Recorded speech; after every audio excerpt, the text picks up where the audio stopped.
Hi, I'm Gavin Carlson, and this is Out of Bounds, Daily Bruin Sports Podcast.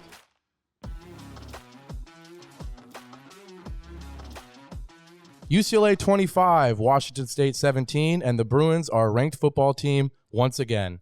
Hello, everybody, and welcome to another episode of Out of Bounds, the official sports podcast of the Daily Bruin. As always, I'm your host, Gavin Carlson, a fourth-year sports staff writer here at the Daily Bruin, and today I'm joined by my boss. I say it every episode.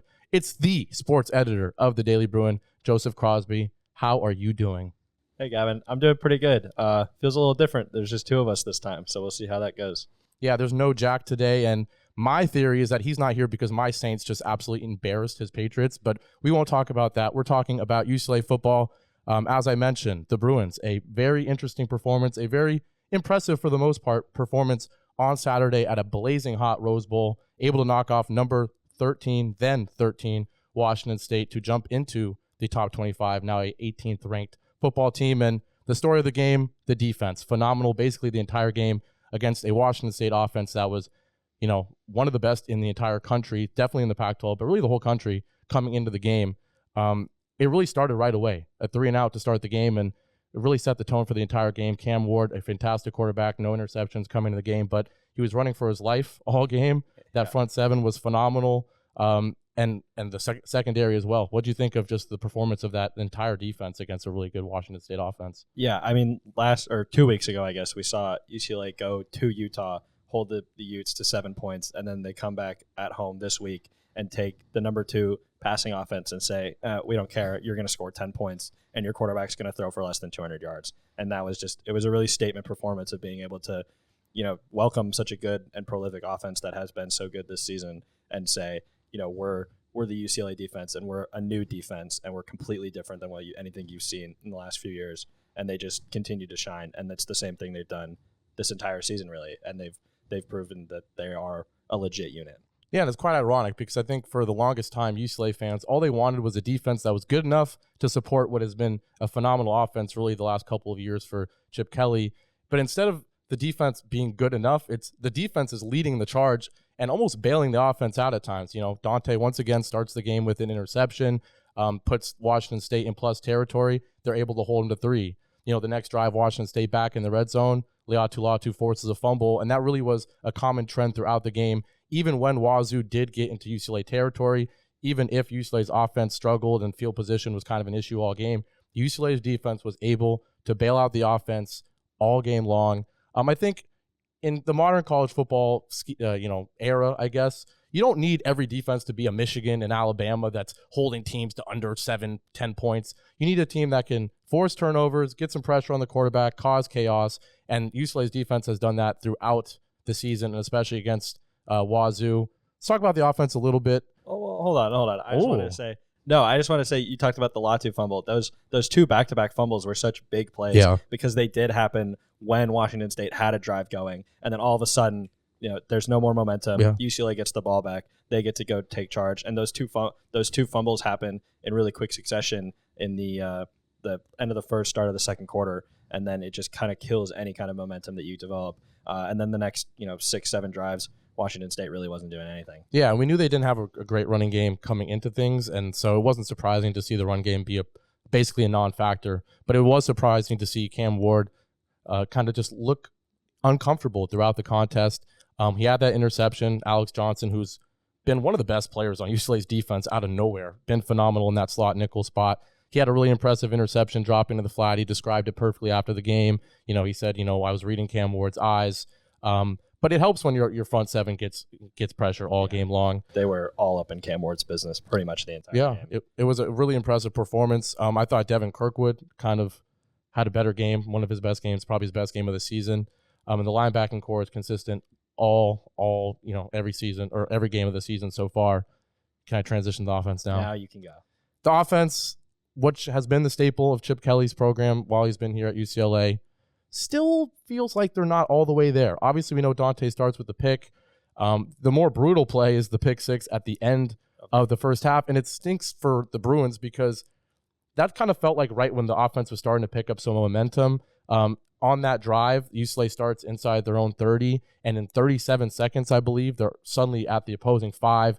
Dante had 2 impressive throws. He's under pressure, and he gets one to his tight end, Hudson Habermill, who breaks a bunch of tackles and is one of catch of the season, by the way. One of that was a big play, a very deep tight end core, which I think we're going to get to throughout this episode. But he completes that one, and then he has a rollout to Logan Loya, gets at the ball to the 5-yard line, and then from there, 1st and 5 at the 5, 3 passes, the third one ultimately being a pick 6. And on an up and down performance from Dante for sure. We saw highs, we saw lows. What do you think of the performance overall for Dante? Yeah, I think that he's still getting time. I mean, he's played 5 collegiate games. He's played 2 Pac-12 games. You know, it's an adjustment from high school. I like to think of this offense as kind of 2 gears, or like a few gears, and they're all just a little bit offset from each other. And they just need, I don't know, maybe a little more WD-40 and just kind of, you know, start clicking a little better. Yeah. Because all the parts are there. You have, you know, J. Michael Sturdivant, the 5-star freshman quarterback, the talented running back room. All the parts seem to be there to be a really good offense that, you know, we have traditionally seen from UCLA football. And they just need a little more something to kind of to get everything really clicking like would lead to being a really successful team. Yeah, I totally agree. It just feels like they're almost there in every phase, right? They're not dominant in any phase, but they're almost there in every phase. There's certain things that they got to fix. There was a timeout after a touchback. That I don't know what the heck that was. You got to be able to set up a play coming off a touchback. There was that 2-point conversion call where Dante's kind of put in no man's land. I know you asked Chip about that after the game, and he basically said, "Yeah, it didn't work. Don't ask me anything else about the play." It was very, you line up in the jumbo and then the weak side, and there's nowhere to go. Maybe it does work in their practices and the scheming, but it didn't look the most consistent, I guess. And it's funny because I feel like everyone wants to see some aspect of the running game from Dante. I think in college football nowadays, it's almost a must to have your quarterback be able to gain a few yards on the ground every once in a while. But especially when you've had 5 years of Dorian Thompson-Robinson before this. Exactly. Fans and the whole program is used to that. But not on the read option. That's where I think you want to see it. You have the zone read format, basically every run inside zone to Carson Steele, who had a dominant performance. One of these times, Dante is going to pull it and keep it on the read option. We're waiting to see it. But I think it's a good time to transition. We're talking about the play calling a little bit. Chip Kelly, what do you think of his overall performance from a coaching standpoint? I think up and down. I think one thing that we wanted to see was how he would help his quarterback out in the pocket. Been struggling a lot with pressure and a lot of rollouts. What do you think of that? I think that the way they assessed trouble in the pocket was just say, let's get Dante more out of the pocket. Yeah. And then, they had him, especially during that first half, we were seeing a lot of rollouts, but they were working pretty well. Like, the score was an 8-point difference. I don't think that was really reflective of how in control UCLA was for the majority of that game. You have the Carson Ryan touchdown gets doesn't get overturned. The J. Michael Sturdivant touchdown does get overturned. Yeah. Those are 2 big swings. There's 7-point swing on kicks. So I think UCLA could have won this game by 15, 20 points if a couple things break their way just a little bit differently. And not to play the what if game, but it was really small things that result in 14, 18 points being taken off the board. Yeah. I think Chip Kelly had a pretty good day. I think the rollouts really did work very well to try and get Dante more into more favorable situations. Yeah, I think one thing I've noticed with Dante so far is you can tell when he's comfortable and when he's not comfortable, I think more so than other quarterbacks. Even on a couple of those completions from the pocket that were impressive throws, there was that fake screen and go to Carson Ryan on the right side. I talked about the Habermill completion.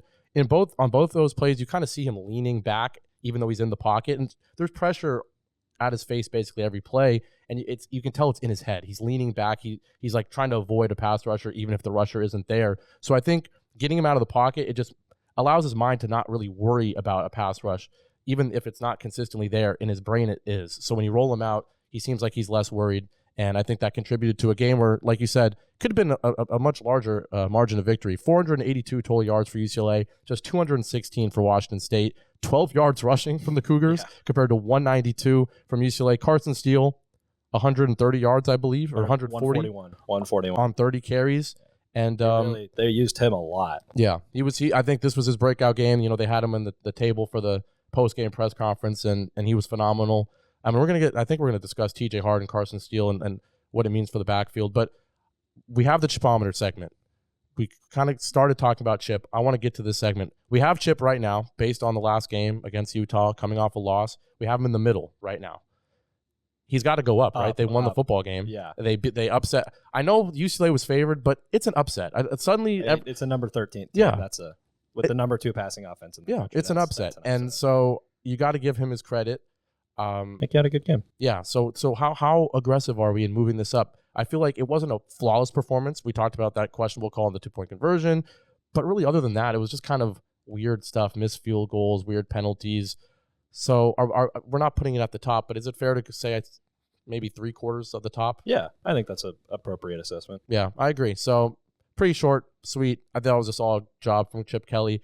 It's going to take an elite offensive performance for us to say throw him at the top because you are an offensive coach, and right now you're kind of getting carried by your defense. Credit to you, Chip Kelly, for hiring D'Anton Lynn because he looks like a stud so far. Yeah. But your job is to make the offense click, and so hopefully you can do that. Has clicked to some extent. I mean, they're the number 26 total offense in the country at this point.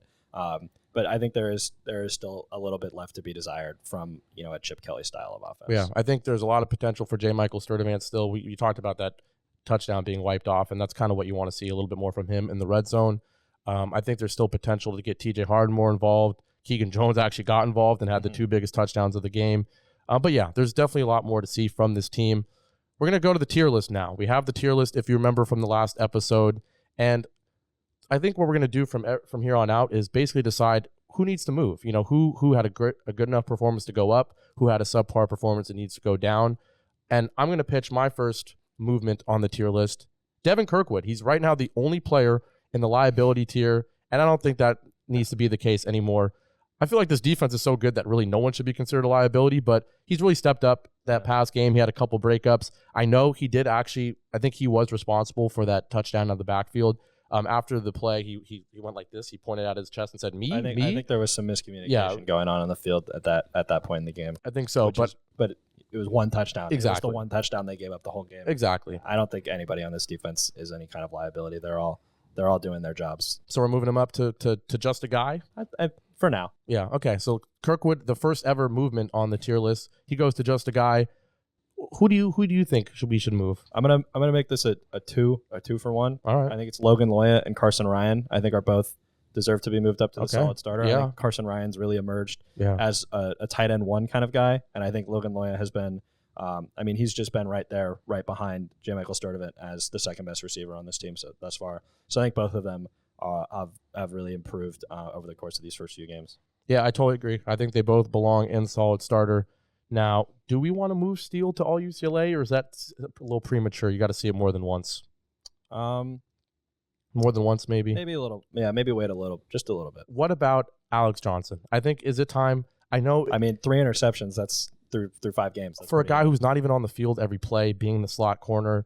But what does he do wrong? I mean, not only did he have the interception, which was a huge play, it led to a field goal for UCLA, but he also had that near pick 6 on that screen pass where he said it after the game. He's like, I want that. Throwing back half a second sooner, and that's a pick 6. So do we move him up to all UCLA? Is it time to put a 6th-year former walk-on slot corner at all UCLA? I think so. That's a heck of a story. It's a great story. Yeah, I think that's the story of the year for UCLA. But any more movement necessary? I feel like that's good. I feel like we're good there. Yeah. Okay. I think it just proves the defense has been just so good. I mean, I was looking at it earlier. Number 2 rushing defense in the country. That's wild. Yeah. No. Yeah. It's been a phenomenal start for D'Anton Lynn, and I think he deserves most of the credit. I know you brought in some transfers, but it's really him turning players that have been there into better players. A lot of the guys are returners. Like Latu was here last year. Davies, the whole secondary, and right? I think it is a real coaching credit to what D'Anton Lynn has done. And that entire coaching staff of really turning things around. Yeah, we'll see if they can keep it going. But yeah, I think that's good for this episode. A recap of UCLA defeating then number 13 Wazoo at a blazing hot Rose Bowl. UCLA now jumps Wazoo, I believe, right? The Bruins are 18. Wazoo's 19. Yeah, so that's a big win there. We saw USC almost fall. We saw a lot of crazy games throughout the world of college football. But UCLA, they didn't get upset. They had an upset win, and they are 18, and there will be a lot of intrigue for this upcoming game on Saturday. We'll have another episode to preview the Oregon State game, but for now, that's all for this episode of Out of Bounds. As always, Apple Podcasts, SoundCloud, Spotify, wherever you want to listen to the audio version of the podcast. And if you want to see my beautiful face, is my face beautiful? I would say so. Oh, thank you. And if you want to see Joseph Crosby, who never has a bad hair day, despite what he claims, you can go to UCLA Daily Bruin on YouTube and watch the video version of this podcast. Shout out to our amazing camera lady, editor, producer. Director, the list goes on and on. Everything. Zoë Busenberg. She holds us down. Without her, this wouldn't be anything. So that's all for this episode. Thanks so much for watching. And we'll talk to you later in the week to preview a huge game against Oregon State. Thanks so much. Take care. Bye-bye.